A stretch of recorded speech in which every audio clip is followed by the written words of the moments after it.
యేసు ప్రభు ప్రార్థన నేర్పించాడు. మమ్మను శోధనలోనికి తేక దుష్టు నుంచి మమ్మల్ని తప్పించు. అంటే దుష్టత్వం నుంచి తప్పించడం కూడా దేవుని మేలు.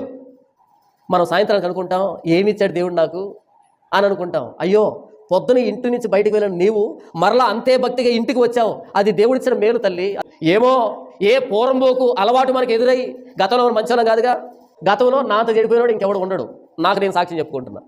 అయితే గతంలో నేను చేసినటువంటి పొరపాట్లు, తప్పులు, పాపాలు, ఆ పనులు ఇప్పుడు మరలా ఎదురొస్తే మనసు చెలించదా? పదే పదే ఎదురొస్తే తొట్టుపడమా? ఖచ్చితంగా తొట్టుపడతాం. అలా మనల్ని తొట్టిల్లకుండా ఎవరు కాపాడుతున్నారు? కేవలం దేవుడు మాత్రమే. మన గొప్పతనం కాదు, మన భక్తి కాదు, మన విశ్వాసం కాదు. ఆయన తప్పిస్తున్నాడు కాబట్టే మనం తప్పించుకుంటున్నాం. పేతురుతో యేసు ప్రభు అన్నాడు, పేతురు, అపవాది మిమ్మల్ని గోధుమలు జల్లించినట్టుగా జల్లించాలనుకుంది, నేను వేడుకుంటే నీవు తప్పించబడ్డావు.